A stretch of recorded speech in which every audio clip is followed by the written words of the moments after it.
Здравейте и добре дошли в подкаста Суврет, литературния подкаст, в който си говорим за книги. Защо някой би написал книга, защо някой би прочел книга.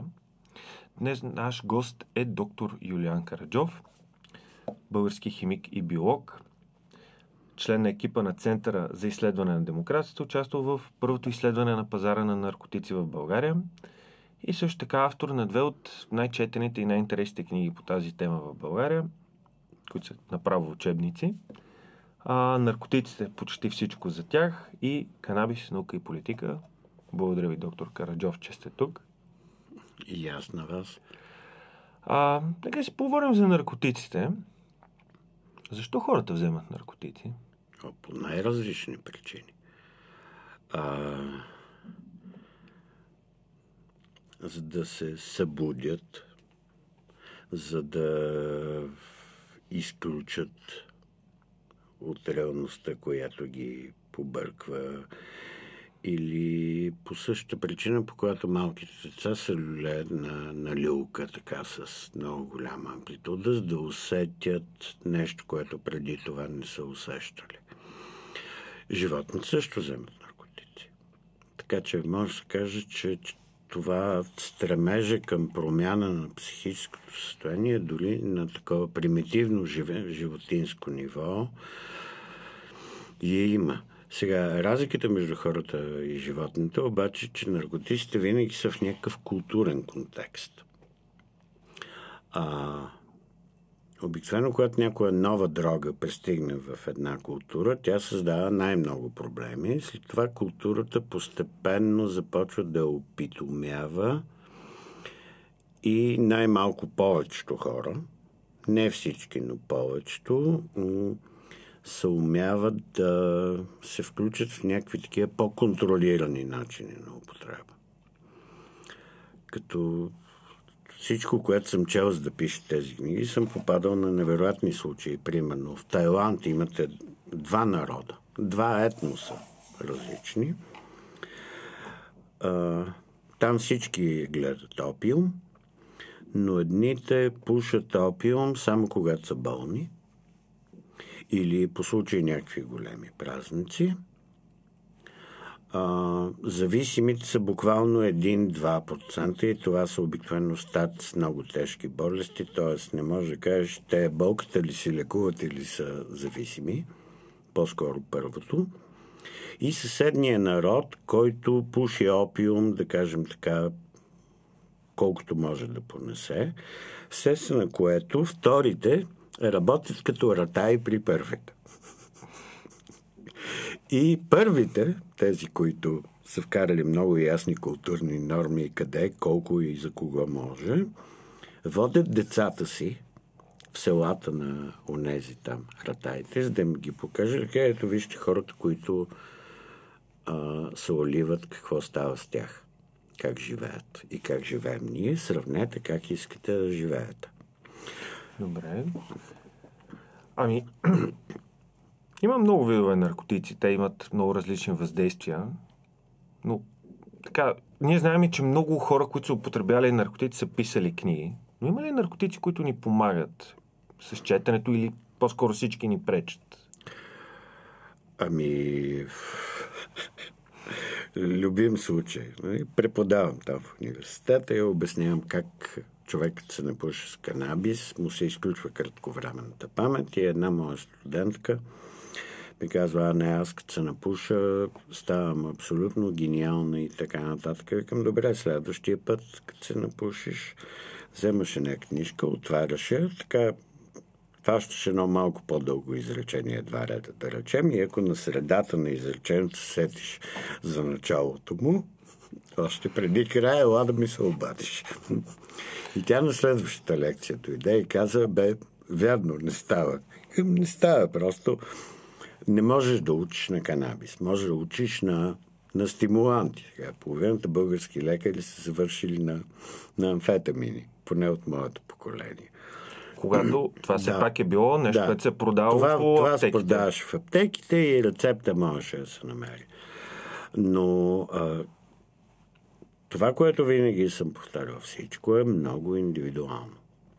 Има хора, при които типичните ефекти ги няма, могат да бъдат точно обратното. Така че аз предпочитам на трезва глава се занимавам с мислене, четене и така нататък.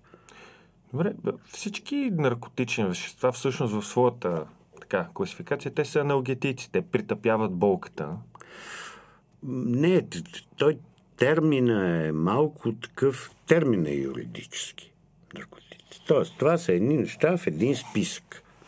Вътре повечето са такива, но има и с доста по-странни ефекти. И все пак, те са повечето от масовите наркотици, които се употребяват, са за да потушат някаква болка. Да. Можем да се съгласим. Да. И аз съм чул за случаи на много хора, които се борят с много тежка наркотична зависимост и когато всъщност се премахне корена на проблема, любов, мъка, нещо такова, те всъщност тогава се излекуват от зависимостта си, а не чрез другите действия.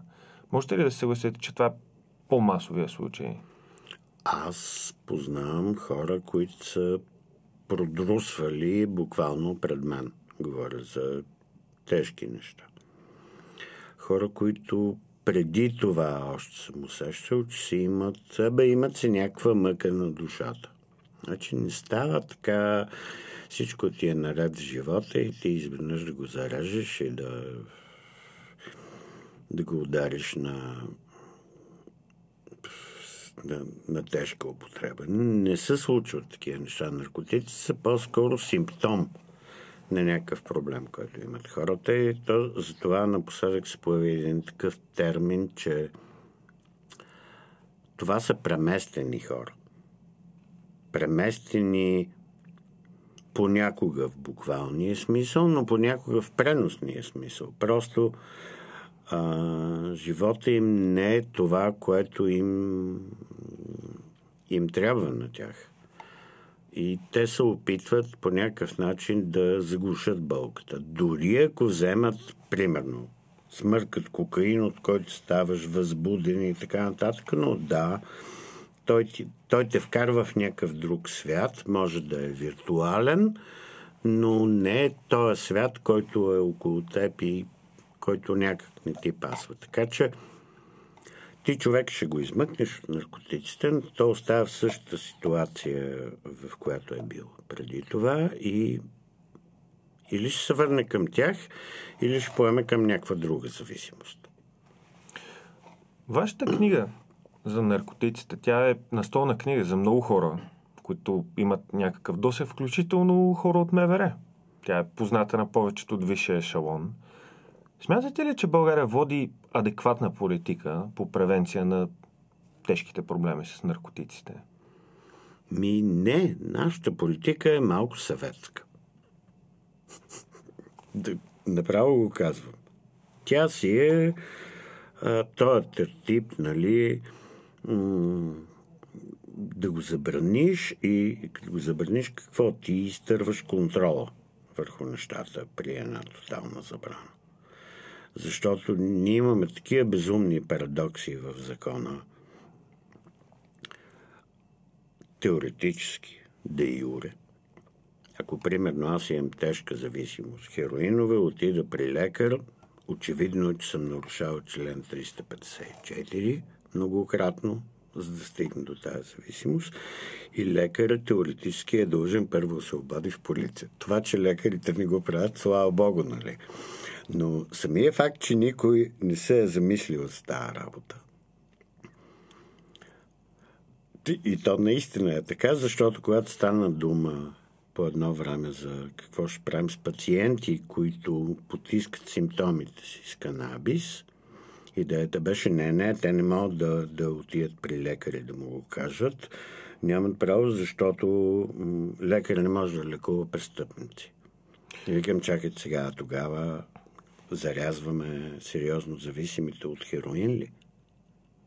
Тоест, доктор Караджов, вие смятате, че имаме едно непознаване на проблема от страна на депутатите в Народното събрание, които все пак гласуват законите, по които цялата система работи. И аз си мисля, че цялата система за правене на закони в България е малко така перпендикулярна на приетата в цивилизованите страни. Значи, там тези неща не се обсъждат политици. Там се свиква една комисия от външни на властта хора. Повтарям, външни на властта. Не от министерствата, не от парламентите. Слага се един депутат за координатор на комисията. Комисията накрая излиза с анализ на ситуацията, какво е правено по света, какви препоръки има да се пипне това или онова в закона. Депутатите гласуват за или против, но никой не ги пита. В смисъл да изразяват мнение и да казват какво трябва да се прави. Това трябва да се прави от отделни хора. Тоест, може да се каже, че в Щатите, във Франция, там в Британия и така нататък има ясно разделение на властите. Законодателната власт не пита МВР, Министерство на здравеопазването и прочее какво да прави, защото те там си имат бюджети, по които им влизат някакви пари и всяко разстройство на бюджетите, пренасочване и прочее, свързано с промени в закона, има излишно главоболие. Добре, да ви попитам така. Целта на настоящата политика на Република България и на много държави е да няма наркотична употреба от гражданите им. Имало ли е някога човешко общество, доколкото ни е известно исторически, което да не е употребявало наркотици? Не. Поне последните 10 хиляди години. Тоест, не зависи от друга страна, алкохола, никотина и кофеина си наркотици фигурират в абсолютно всички учебници по тези науки, освен в руските. Само в Русия те официално не са наркотици. В Русия доскоро и бирата не беше алкохолно. Да. Културна специфика. Аз това казвам, че у нас отношението към наркотиците е малко съветско, защото се влачат някакви неща, които света отдавна е забравил. Тоест, винаги във всяко общество има и връщайки се на началото, едно общество по-скоро успява да опитоми наркотиците с културни норми. С доброто старо, прилично, неприлично и така нататък. Когато бях малък, имаше една книга, която много мразех, защото трябваше да уча за изпитите след 7-ми клас, Маминото детенце. Действието се развива по време на Османската империя, много преди демокрацията да съсипе нравите от комунизма. Главният герой там пие ракия и лок марухо. Какво е това? Етър. Откъде българите по това време са имали такива субстанции? Аптекарите са ги правили. Модата идва от Запад, където започват да разреждат твърди алкохол с етер, защото върху етера няма акциз. В Османската империя има акциз върху алкохола? В Османската не знам дали е имало, но в Британия със сигурност е имало. И аз си спомням, в една книга съм чел как някой казва, че нещата са стигнали до там, че като минаваш покрай кръчмата от вратата е лъха миризма на етър. А защо това е изчезнало като нрав? Мода ли е било? И има страшно много моди в употребата на дроги.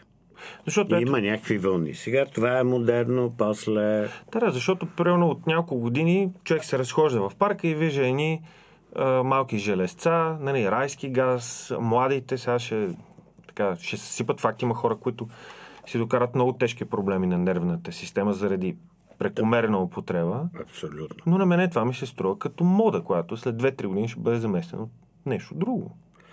Да, най-вероятно или от нещо старо, може би с променено име.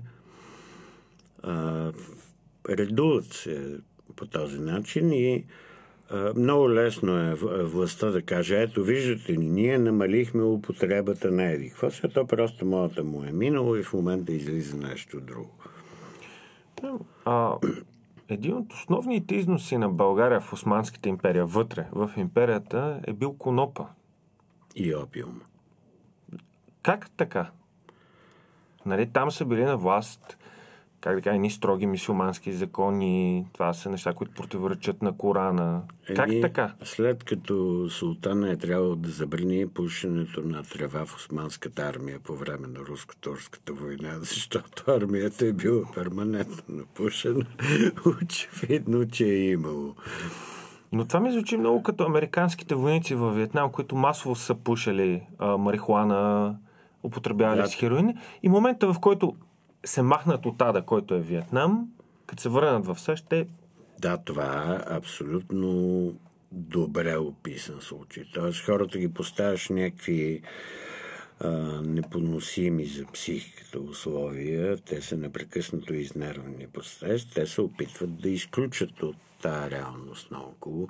Съветските войници в Афганистан са аналогичен случай. Там практически няма човек, който да не е пробвал в хероин. Аз съм чел мемуари там, за да видя каква е ситуацията. Проблеми с наркотици са номер 1 психиатричен проблем сред армията съветската в Афганистан, но след като се върнат, проблема пада, да речем, 10 пъти. Също както и с американците във Виетнам. Там случаите са много добре описани от съответните армейски медицински служби. Добре, можем ли да кажем, че тези проблеми с морала на армията попречиха на САЩ и на Съветския съюз да спечелят тези големи войни за тях? Ами не, по-скоро ниския морал на армията беше свързан с употребата на наркотици и с това, че в крайна сметка войните не бяха спечелени.